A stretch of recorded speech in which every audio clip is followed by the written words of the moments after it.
Kawa. I can still go to my church, he goes to his church. If we do end up getting married, maybe this Sunday I go with the kids to my church. The next Sunday he goes with like I try to explain those things away. Mistakes that people make while they are dating. We still see it in this day and age. Circles around us, we see people making mistakes that honestly we shouldn't be making because they are going to break the marriage if you do end up going that route. Could they be red flags?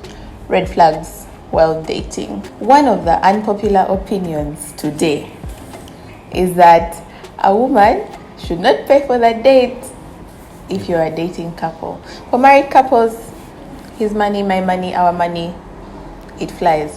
But while you're dating, it's a little different. However, while we were dating, there are times when, because we were students, we were at the university, there are times when I had and he didn't have. And I paid. That was because I had reached that point where I could no longer hide that I don't have. Like I can't take you out today. And if you want to go out, then we need to find another place like near. Yeah. So then that's when now you said, oh no, don't worry, I can pay. Yeah, but otherwise, don't you I had the same mentality. Yeah. Don't you feel that it's potentially a breaking point for couples? How would you advise a couple that is dating right now? A couple that is in the place that we were at, how many years ago? 6 years ago?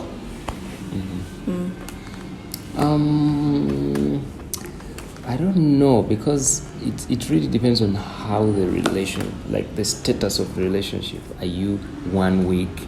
Are you 3 weeks? Because ideally, even according to nature, not just humans but animalia, kingdom animalia, the male will always try to please the female, to win her over, to pursue. Yeah. So it's not bad if the man can keep paying for it. But if he comes out and says, let's go out, but today maybe you want to pay, I just want to talk to you. There's nothing wrong in that. Communication, I guess. Yeah, but babe, we've seen relationships where the man will say, I'm broke, I need X amount of money to buy a plot of land, and you've been my girlfriend for 3 years, and then of course this poor girl gives him the money that he needs, and then he ghosts her or he just dumps her, and there's no way to retrieve that money. Yeah, so how would you advise those couples now? That would really be absurd, but like we said, there are certain red flags which you might have already seen, and ignored. Yeah. It's easy to ignore red flags when you're feeling love and butterflies. Yeah. But I think the principle still stands. If you're going to lend someone money, even if it's a person that you're in a relationship with, look at it this way. Look at it like you are lending money to even just a friend who you're not in a romantic relationship with. Give them money that you're willing to lose. If you've given them your 3 million and they ghost you, make sure that 3 million was money that you're willing to lose. Okay. It's something that we did while we were dating, but it could potentially have been a big mistake. Just that for us, we were in the right relationship. Yeah. So if you're dating, are you saying you lent me some money? No, I didn't lend you any money, but I'm just trying to make sure I don't have a debt. No, but there are debts that I paid for. But thankfully, dates. Like we went out on dates and I paid. But for couples today, if you're going to do that, make sure your conscience is clear. Like let the principle remain. Once your conscience is clear, you're okay with this, you're not going to hold a grudge, go right ahead. If you're going to hold a grudge, if it's affecting your relationship in any way, then... But talk about it. Talk about it, because dating is, it's a time for you to discover. Yeah, so it's okay to say, you know what, for me, I would appreciate it if you're the one who pays because you're the man, and then find out what his opinion is. He might also be like, fine, I'm okay with that. Or I'll do it. Maybe sometimes. Yeah. Okay, what's another red flag that you have seen, babe, in dating relationships? Let's just call it fornication. Don't do it. Yeah, because definitely. But why? People want to test and see if we are sexually compatible. What if we get there and we're not sexually compatible? Why? Why should we wait? You know what? When we talk about the word sex, it's a very broad discussion. But if we're talking about the current, say you have this, you want to test the waters. You are going to compromise your values and his values and the relationship, because now it's like the most intimate thing about you or him. So once you lose it, then what else is there to try out? Must we keep going on dates like as though nothing happened, or do we just try once and that's it? And I also feel like when you cross that line, when you cross the sexual intimate line, once you are dating, it blurs the lines. So it makes it easy for you to say things like, he slaps me, like the other day he slapped me in the car, but I know he loves me. Like after that, we made out and everything is kawa. It makes it so easy for you to make excuses. Settle. Yeah, and to settle. Yeah. Another red flag that I have seen, babe, and another mistake is when someone, like when you have to constantly beg for someone's time. Yes, we're all busy, we're trying to make money and make ends meet, but you clearly see that on this person's list of priorities, you're down that side. You're inexistent. You're constantly begging, let's go on that date. Then she cancels on you, like maybe you're already there and then she didn't even come. And she's like, oh babe, I'm so sorry. The next time you reschedule, same story. Yeah, that's a red flag, and it's very easy to explain it away, but don't. So should you break up? Is it a mistake? It is definitely a mistake, and it's a red flag, because once you get married, like so much is demanding for your time. Yeah. Now you're living together, so it's easy for you to say, you know what, I saw him in the morning, we slept in the same bed. When are you ever going to make time for each other? And if other things are priority to this person, they're always going to be priority. Chances are high that they'll always be priority to this person. Yeah. Let's say now you're married or you're in such a circumstance. It's not like it's the end of the world, but it just makes it's really difficult, because now you get a child, then it's not easy. So it would take a lot from the both of you to come out and try and make the relationship work. But if you have it, don't. Yeah, and I'd also say, like, during this dating period, have those difficult conversations. Don't be afraid to ask someone, where do you see this relationship in your future? What plans do you have for us to handle finances? Like, how did you grow up seeing finances being handled in your home? What plans do you have for us to handle finances? Have these conversations. Don't wait for the ring and then you have these conversations, because you will find that you're on two different tangents, and that's where disagreements start. So use this dating period to real check what is your plan for the future. Where do you see us in 5 years? Is this relationship in your future even? Because some of you are just wasting time with people who don't see you even 12 months from now. Yeah. You're not in their future. Yeah. Okay, so the next one is, he looks good, we look good together, let me stay with you. It's a good point. What? Looking good together? But babe, what's the point of looking good together when behind closed doors you have no conversation? You don't look good together. You have no conversation. He's not really your friend. Like, you can't even come and be vulnerable with him. He's probably even never at home. How would you advise such a dating couple, someone who is like, you know what, I'm in this relationship because we look good together, we're definitely going to make cute babies, so it's not bad. At the end of the day, the first thing that attracts me to you is how I look, your beauty.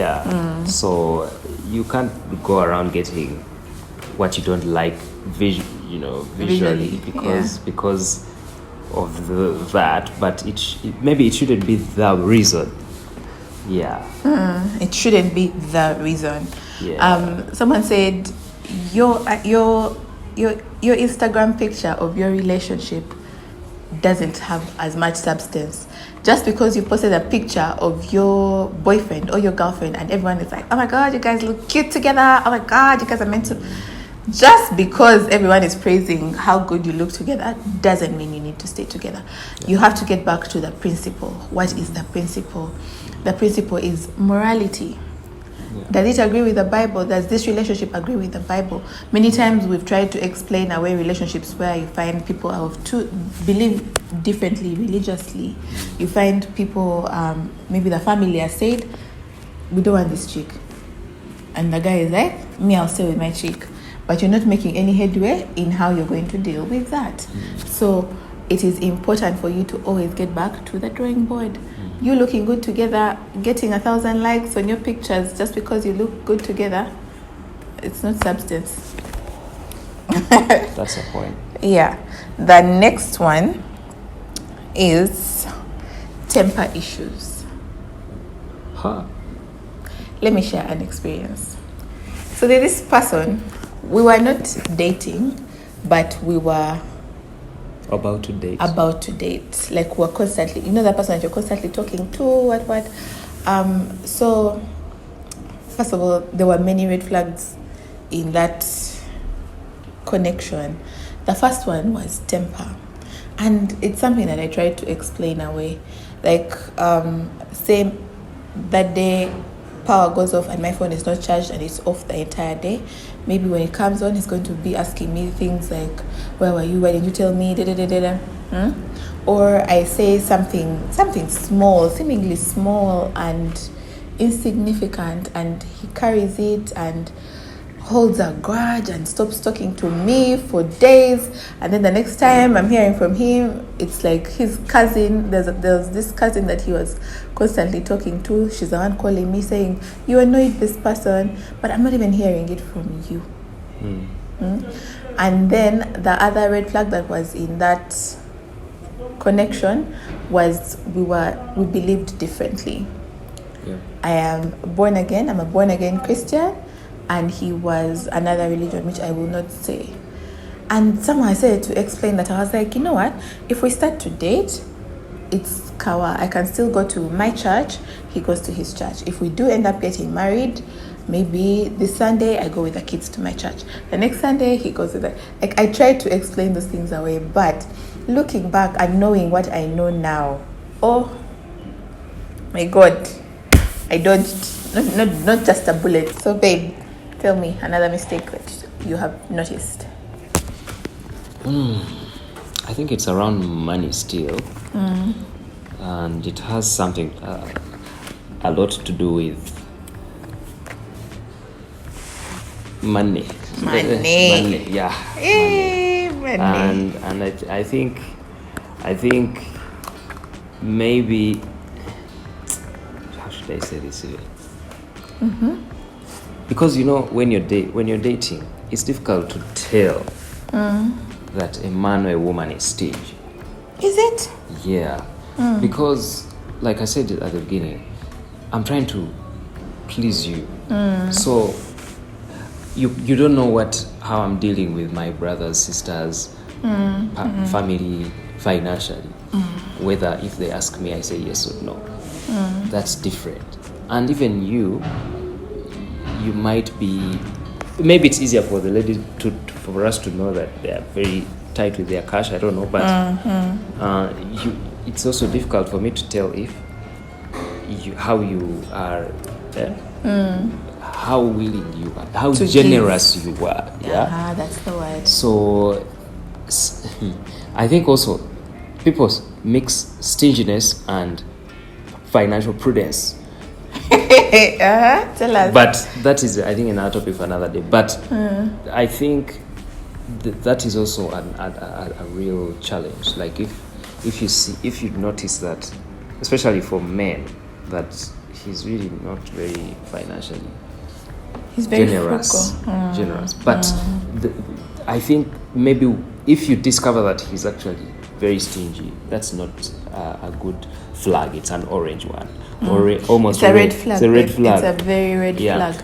But I think it's important to, especially in those dates, to have a real money talk to understand how he thinks financially, because you may find that probably he's just his background. He's just trying to be prudent, but he shows off as stingy.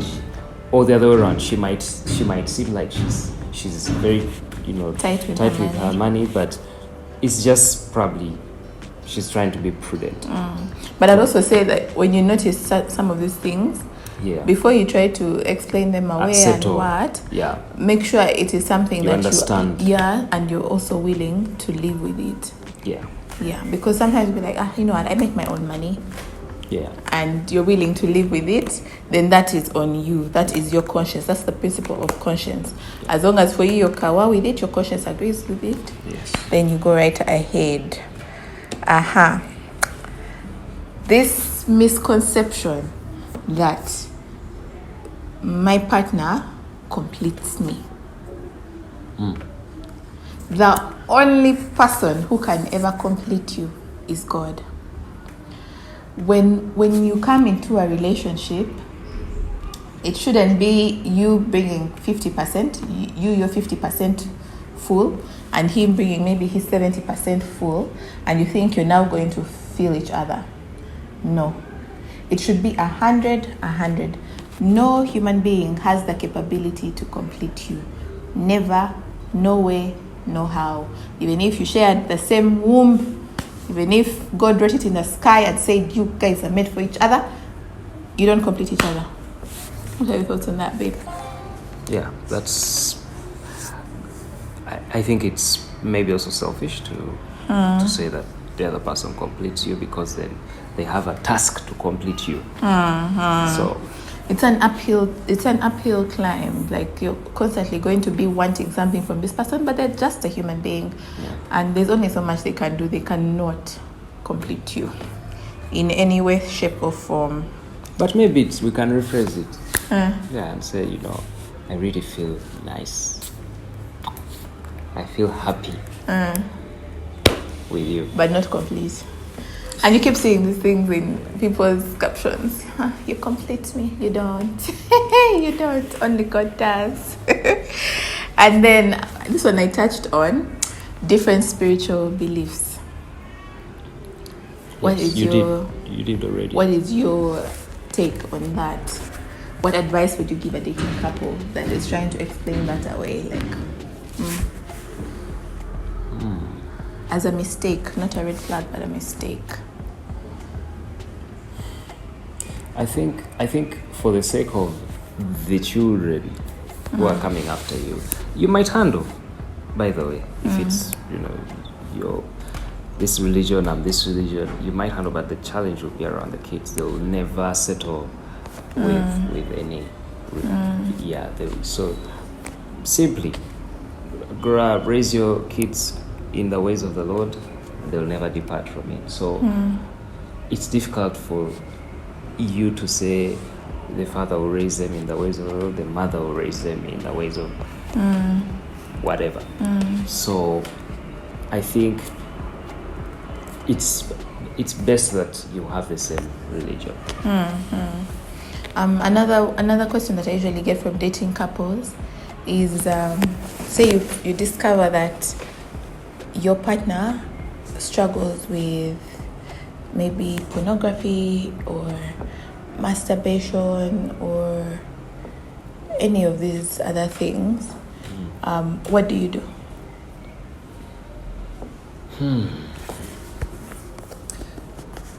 This topic, we are back at this topic. but it's very, very broad. Like it needs like. Yeah. Just give me a summary, babe. But the best would be if you're dating. If you're still dating, you need, and your partner maybe opens up and says they are struggling with this, then you need to pray together and try to get deliverance before you get married. He needs to. Okay, the partner that is struggling needs to. They need to go through deliverance. Yeah. But I would also say to the partner that is not struggling with this, don't take it upon yourself to try and heal this person. Yeah, it's not your job to heal them. You can probably point them in the right direction, maybe try and get advice for them, but it is not your job to change them, heal them, transform it's them. Like, you're not good. You know, pornography is like it's like drug abuse. Yeah, it's an addiction. So it's an addiction. So you can't, and you know, addictions are spiritual. Yeah, so in order to get out of it, you need deliverance. Yeah, you can take them for counseling, you can take them give them books, give them all kinds of things, but the best usually is God himself delivering. And then from our dating experience, people usually say, don't marry potential wife. But the time that we were dating, like I said before, we were broke, really. We were students. We were living off of our parents, living off of pocket money. So how would you explain the fact that I did not leave you to find some rich zaddy? Despite us struggling. One, I think your personality, you're very careful, and 2, maybe you didn't want to disappoint me. 3, I think that the most important thing that you would want, because the journey is always more interesting than the destination. Yeah. Right? Yeah. So I think the most important thing is, does the person have a dream? If they have a dream and they seem to, like, you can see that this person has a dream, they're working towards this dream, and they're seriously even, devoted to making it happen, and God being their helper, they hope to achieve it. I think that's what you saw. Yeah. And because it's one thing for someone to have a dream. It's a whole different thing for them to work towards that dream. So for couples that are dating, because it's easy for you to see married couples and you think, these guys have made it, or they even show you like throwbacks of their dating and you're like, these guys were having a ball, but you do not know the genesis of this guy's relationship. You do not know the things that they have been through, the things that they have tolerated. So it is important for you to deal with your relationship as that, without you comparing to other couples, without you trying to meet other couples. Like you're giving yourselves unrealistic expectations. If right now what you can handle for a date is we buy Rolexes, sit down, watch movies on our laptop, which we did a lot of while we were dating. Yeah. So if it's a simple date as that, then go ahead and do it. You have to always remember to be in an uncompromising location and position. Yes. So don't be watching movies when your legs are intertwined and things like that. Yeah. So that's something that we did, and it's advice to couples that are dating. Do not try to compare where you are now to couples that have been together for 6 years plus. Finally, I think on your part, I have one more. Okay. Finally, don't walk the journey of dating alone. Yeah. I think that's another mistake. Yeah. You date privately. No one knows. Not it's bad. Top secret. No one knows that you're dating. Not bad, but also why? You may not want to share with your siblings, your family, your people who look, but find a mentor, somebody who probably can be your best man or metro to mentor the couple and to mentor. Yeah, if they can talk to the both of you, that would be the best. But also, it's good to have, say, a married man who is in a stable marriage or good marriage or godly marriage, to just share with him your experience and see whether you're walking in the right direction. And he needs to be the kind that is open with you and tell you this won't work, this will work. Try or pray about it. Let's pray about it. Let's see. Yeah, I like that you said that, because that's something that we did our entire dating period. The whole dating period, we were visiting couples.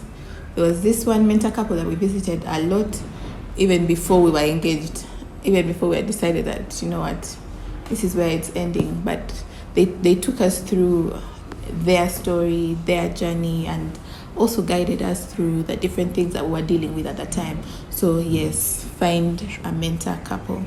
And the last one that I wanted to say, don't date indefinitely. We're here dating 7 years, 10 years, 8 years, 15 years. What are you doing? You're married. What are you doing? What are you doing dating for 10 years plus? Please put a limit to it. Say, you know what, in this amount of time, at least we should have reached this. Like, put timelines. Don't date indefinitely. I think it comes from the view that, let me see how this person is really. I'm not sure. There are some things I'm seeing. For 10 years you're seeing, baby. Some things I'm seeing, but maybe they will change. I'm not happy about them, but yeah. So that's before you know it, 1 year becomes 2, becomes 3. Then I found a course I need to go and study. Then you come back. Then Please don't date indefinitely. And sometimes these relationships, you find that one day one of you is going to meet this person who is chap on their game, and you find that you're getting a wedding invitation from your girlfriend. Please come and attend my wedding. Heartbreaking. It's heartbreaking, but don't date indefinitely. Have purpose. Date with purpose. Date with a plan. Put timelines. Communicate them with one another. The dating period is a time for you to get to know each other. Not for you to pretend, not for you to try and be your absolute best. Let him show you who he is. You also show him who you really are. Because when you get married, you can't hide those things. If you're the kind who eats 2 plates of food, eat them. So we need to ask these guys.